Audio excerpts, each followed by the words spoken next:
Tsahal quitte l'hôpital Al-Shifa de Gaza après avoir achevé son opération antiterroriste. Dans le même temps, dans un long message publié hier sur Telegram, le Hamas a présenté ses excuses aux Gazaouis pour les souffrances et les difficultés liées à la guerre.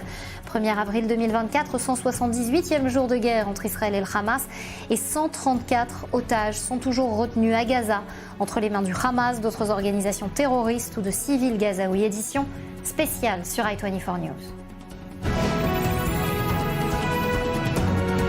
Retour sur le plateau de notre édition spéciale sur i24 News en ce lundi de Pâques, 30 ans aussi après l'accord diplomatique entre le Vatican et Israël, et puis cet échange d'ambassadeurs qui avait lieu en janvier 1994. Le pape François qui avait également instauré la diplomatie de la prière pour le Proche-Orient. On va en parler justement avec l'un des instigateurs de cette opération, avec le pape. Vous le connaissez puisqu'il a beaucoup parlé et agi sur l'antenne d'i24 News. Enrique Zimmermann, bonjour, merci d'avoir accepté notre invitation. Vous êtes journaliste international, professeur à l'université Reichmann, et puis vous êtes aussi, vous me corrigerez si je me trompe, l'un des juifs, j'ai envie de dire, le plus proche du pape François. Il vous avait d'ailleurs proposé pour recevoir le prix Nobel de la paix, mais on en parlera peut-être dans quelques instants. Parlons d'abord de l'attitude du Vatican, mais du pape plus particulièrement depuis le 7 octobre. Vous avez beaucoup parlé avec lui. On se souvient en février d'un mot, le mot carnage, employé par son adjoint pour parler de la situation à Gaza. Qu'en est-il du pape lui-même et qu'en est-il des coulisses? Racontez-nous. Marianne, il est très préoccupé avec tout ce qui se passe aujourd'hui ici. Ça fait longtemps. Le 14 octobre, une semaine après le massacre, il m'a appelé par téléphone. Moi, j'étais en train de couvrir l'information dans le sud, dans un des kibbutzim, je crois Nir Oz, et je vois que c'était le pape. Et il m'a dit, je suis très proche de vous. C'est pour ça que je te téléphone, Enrique. Et je veux te dire que ça nous amène derrière 50 ans. Ça veut dire tout ce qui s'est passé ici, c'est très, très, très grave. Après ça, moi, je l'ai dit que j'ai vu plein d'Argentins comme lui. Ils sont dans les kibbutzim et qu'ils connaissent de Buenos Aires, de sa jeunesse. Et il m'a dit, j'ai peur, mais je crois que j'ai des amis qui ont été kidnappés ou tués le 7 octobre. Alors, je lui ai dit s'il voulait que j'amène des familles, des otages. Et il m'a dit, bien sûr, organise ça et amène-les. Ça a pris un mois, mais on est venu. On a vu l'image avant. On est venu chez lui. Il ne voulait pas avoir quelqu'un officiel.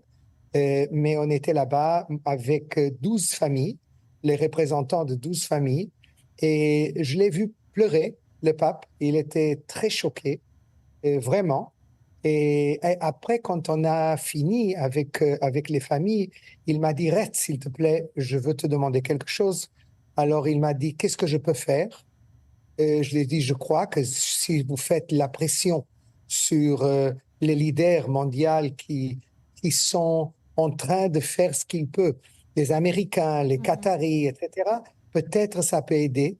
Alors, il a appelé quelques leaders, entre le président des États-Unis, l'émir du Qatar, il a appelé le président de l'Égypte, et quelques jours après, on a vu la libération d'un groupe grand de plus de 100 otages. Et la semaine dernière, il m'a appelé de nouveau et il m'a demandé de venir. Et jeudi, je vais être avec lui au Vatican pour discuter sur la situation à Gaza. Hier, il a dit quelque chose d'important dans son discours. Ce qu'il fait régulièrement, c'est demander un cessez-le-feu, mais en même temps la libération immédiate de tous les otages qui sont dans la main de Hamas. Ça peut être quoi la teneur de ce qui se dira, je vous demande un peu d'ouvrir votre boule de cristal là ici ce soir pour nous, mais de ce qui se dira jeudi au Vatican où vous êtes invité, ça veut dire quoi parler du futur du Proche-Orient, du Moyen-Orient, quand ça vient de la bouche d'un pape? Qu'est-ce que ça revêt comme sens? Je ne sais pas. Il est très créatif. J'ai fait avec lui, je l'ai aidé à faire la première prière pour la paix en 2014 entre Shimon Peres et Mahmoud Abbas, les deux présidents. Et c'était un moment assez particulier, je dois dire. mais ça n'a pas eu une continuité après. Maintenant, je crois qu'il a une idée de faire quelque chose le moment où on sera après la guerre à Gaza. Et ça le préoccupe beaucoup, tout ce qui se passe. Et je crois qu'il a lui-même, le pape, il a une position très équilibrée vers Israël et vers les Palestiniens. Je ne suis pas sûr que chez lui, des autres qui sont dans la Curia, c'est les gens qui sont autour de lui, ils ont la même position. Mais lui, il veut faire quelque chose pour amener un peu plus de paix au Moyen-Orient et au rapport entre Israël et les Palestiniens. Je crois qu'il a un problème presque personnel avec Hamas. Il n'aime pas Hamas, il croit que Hamas est une organisation terroriste. Il a eu une visite d'une délégation palestinienne qu'il a visitée. Et lui, il ne voulait pas, il a demandé beaucoup de fois, est-ce qu'on a quelqu'un qui a un lien avec le Hamas? Non. Alors, ils sont venus. Il a eu aussi une réunion avec des familles de Palestiniens qui ont perdu des gens pendant la guerre de 6 mois. De toute façon, il y a quelque chose aussi qui le préoccupe beaucoup à part de ça, et c'est l'antisémitisme. Il m'a parlé de ça au téléphone, et je crois qu'il va me demander aussi jeudi. Il voit ce cancer qui est en train d'amener 1000% de plus d'agressions antisémites en France et au Brésil, dans la France et au Brésil, 400% aux États-Unis, 600% dans la Grande-Bretagne. C'est quelque chose d'inacceptable. Et moi, j'étais en Arabie Saoudite avant le massacre, un mois avant le massacre, avec une délégation israélienne officielle la première fois. Était là-bas 13 personnes. Et il m'a demandé après, je l'expliquais que le rabbin de Riyad, qui est en train de créer une communauté en Arabie Saoudite, m'a dit que lui, en Arabie Saoudite, il a plein de respect dans son entourage et on le voit comme un rabbin, alors comme une personnalité religieuse qui est respectée. Et en France et en Belgique, il a eu des agressions physiques contre lui 2 fois. Alors, lui, il sait tout ça et il m'a dit, écoute, Enrique, rappelle-toi d'une chose, l'antisémitisme est un péché et les Juifs, ils sont nos grands frères et ceux qui ne comprennent pas, ils sont des ignorants et des antisémites. Alors, c'est incroyable, Enrique, ces paroles que vous prononcez. On ne les entend pas forcément souvent venant et émanant du Vatican. Est-ce que vous sentez qu'il y a là un véritable tournant, une véritable possibilité de penser les relations qui ont été très douloureuses, très souvent, entre l'État d'Israël et celui du Vatican? Il y a un moment clé qu'on est en train de vivre en ce moment? Je crois qu'on est dans un moment clé, pas seulement avec le Vatican, aussi avec le monde arabe. Et lui, il a aussi je dirais, un rôle là-bas aussi. C'est très important pour lui. Il comprend qu'il y a une possibilité de continuer les accords d'Abraham, etc. Mais c'est vrai que pour lui, le dialogue avec le judaïsme, c'est une priorité. Il me l'a dit tout le temps. Je suis en contact avec lui, ça fait 11 ans. Et c'est lui qui m'a contacté, c'est pas moi, lui, parce qu'il me voyait dans la télé en Argentine. Et il est un peu, je dirais, très, très intéressé en tout ce qui se passe avec Israël et avec le peuple juif. D'ailleurs, la personne qui l'a demandé de me contacter et de faire un pont avec moi et de m'amener au Vatican, c'est un rabbin qui s'appelle rabbin Abraham Skorka, qui est un de ses meilleurs amis et que m'a amené au pape, ça fait 11 ans. Et c'est comme ça que tout a commencé. Je crois que ce pape, s'il a de la santé, et je le souhaite vraiment qu'il aille, il va encore faire des choses aussi dans le thème du judaïsme et du monde chrétien. C'est vraiment important de comprendre que c'est un homme qui est le leader de 2 milliards 300 millions de personnes. C'est plus de 25% de l'humanité et c'est très, très, très important aussi pour le judaïsme. Et c'est important parce qu'au moment où on s'inscrit dans ce qu'on appelle régulièrement cette guerre de civilisation, parce qu'on a bien compris depuis bien longtemps que ça n'est pas juste une guerre qui oppose Israël au Hamas, mais que c'est bien plus élargi que ça, il a une véritable parole, influence. Tout à l'heure, vous disiez qu'il avait discuté, notamment avec l'émir du Qatar, et que quelques jours après, il y avait eu un accord pour la libération d'une centaine d'otages israéliens. Vous sentez vraiment vraiment ce pouvoir, cette ascendance des hommes de religion, des hommes d'église, j'ai envie de dire, sur nos politiques, nos hommes politiques d'aujourd'hui dans la sphère internationale. Vous le sentez, ça? Je crois qu'il a la possibilité d'avoir plus d'influence. Parfois, j'ai l'impression qu'il n'est pas conscient de la force qu'il a. Et c'est une personne très humble, on dit en français. Vraiment, parfois, j'ai l'impression il parle comme quelqu'un de normal, pas le pape. Il s'oublie qu'il est le pape. Mais il a beaucoup de force et quand il veut, il fait des choses. Et ce qu'on parle maintenant, c'est d'essayer de faire un événement qui aurait de la continuité après, peut-être une deuxième prière pour la paix, mais aussi amener des hommes qui ont la possibilité de décider, pas seulement des hommes de religion, et aussi de investir beaucoup d'efforts en quelque chose de qu'on parle beaucoup, le pape et moi, et mon équipe aussi, j'ai une équipe qui parfois vient avec moi, c'est l'éducation pour la paix. Lui, il comprend qu'il y a un problème avec le Hamas à Gaza, que toute une génération de jeunes, après 2007, ont été éduqués avec les livres du Hamas, avec la doctrine du Hamas. Et ça, c'est quelque chose que le pape connaît et il sait qu'on a un problème. Et on parle de ça, l'éducation, comme une clé pour le futur. Ça veut dire il faut changer l'éducation chez eux, chez nous. Ça arrive maintenant en quelques pays arabes. Par exemple, en Arabie Saoudite, en Égypte, en Jordanie, on voit qu'on est en train de changer les livres de texte.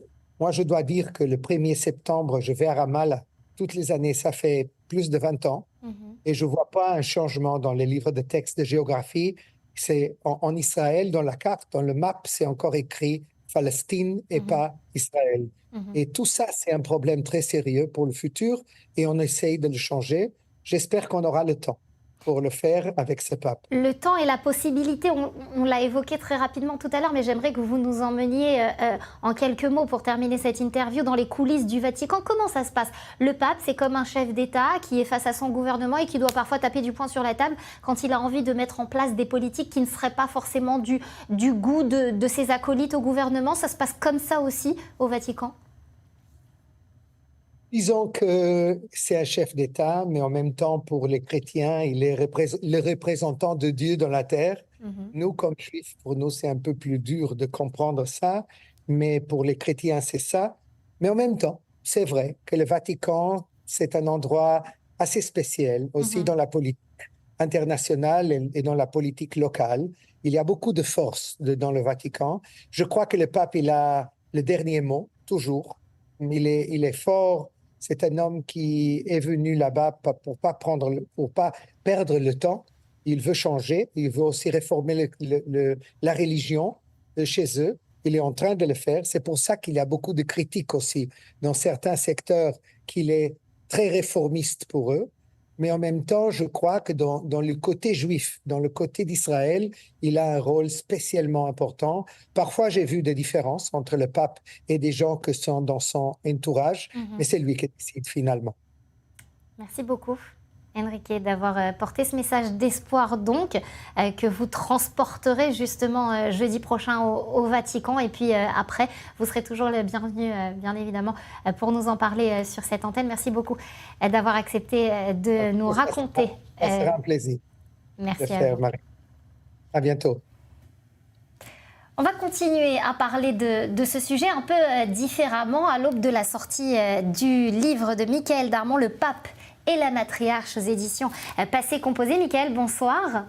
Merci d'être avec nous comme tous les lundis soirs. Bonsoir. Alors, une réaction peut-être d'abord, avant de rentrer dans le vif de votre ouvrage, une réaction d'abord à ce qu'a dit Enrique Zimmermann au cours de cette interview.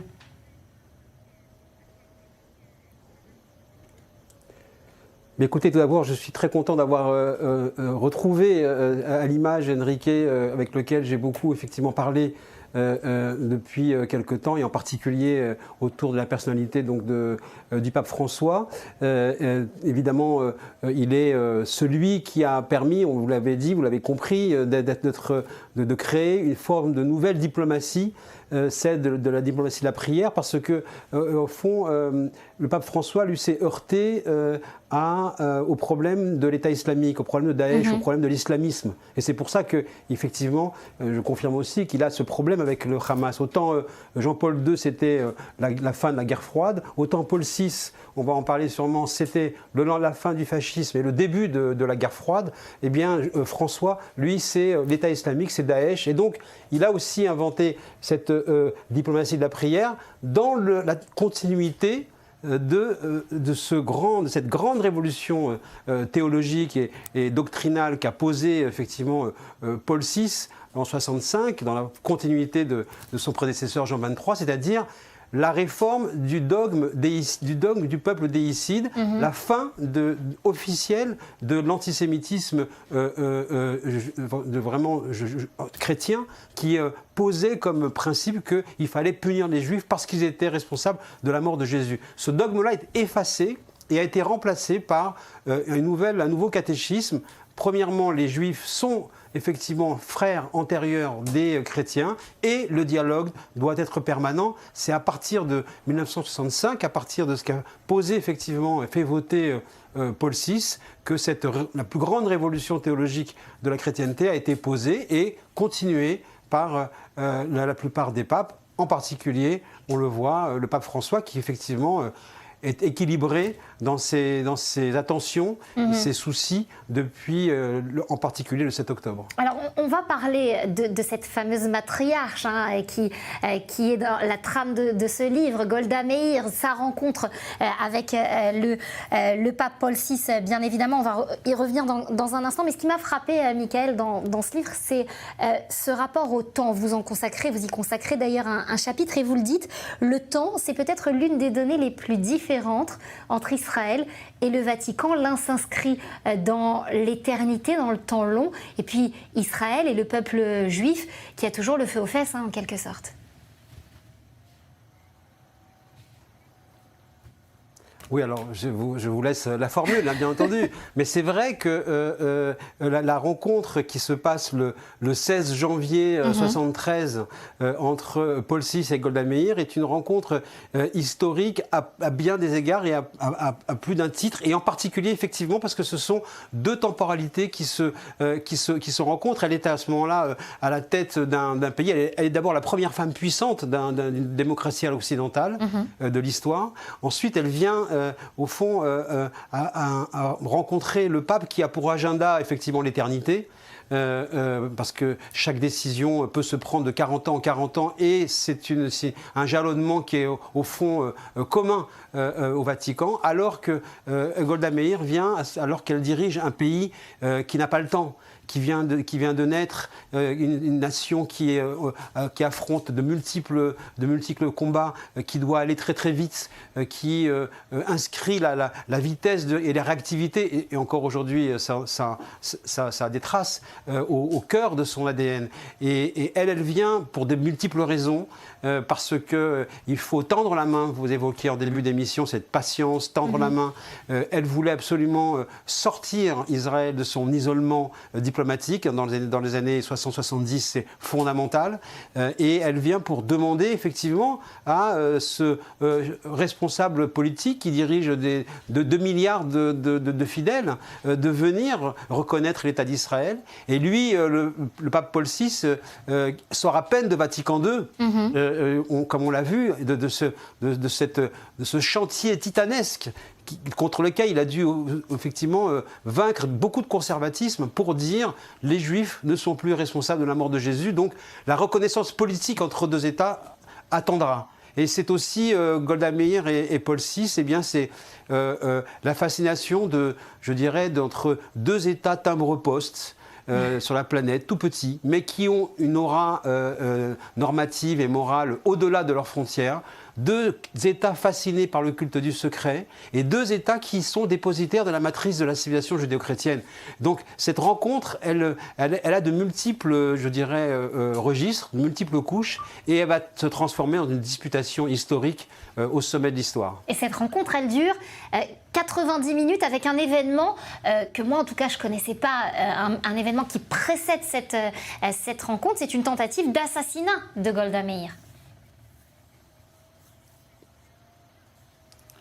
Oui, cette rencontre n'aurait jamais dû avoir lieu, parce que lorsqu'elle arrive dans la bibliothèque du Vatican, de Paul VI, où en général les audiences dites privées sont calibrées pour une trentaine de minutes, 26 minutes, 30 minutes, là ça va évidemment largement déborder, comme souvent d'ailleurs, hein.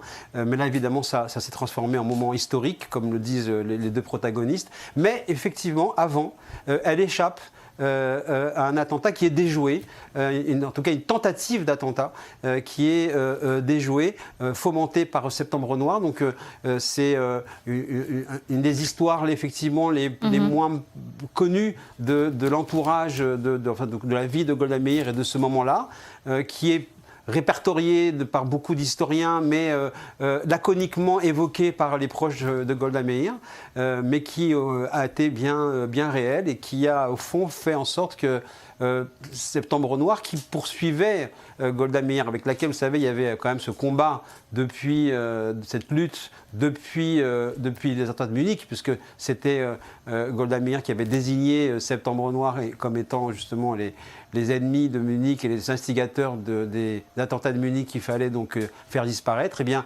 c'était à ce moment-là une sorte de réplique donc de la part de Septembre Noir, de tenter de l'éliminer. Et ça s'est passé aux alentours de l'aéroport de Rome, mais dans des conditions que on peut découvrir. Et avec le livre, eh bien, elle échappe et elle arrive dans cette bibliothèque où là, il y a un discours et une rencontre historique qui se déroule.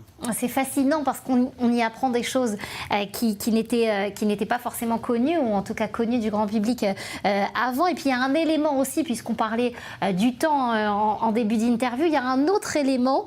Le Vatican, qui a ses propres services de renseignement, il représente, et vous le dites et vous l'expliquez assez bien dans le livre, une certaine intrigue pour le Mossad. C'est plutôt drôle quand même, cette info.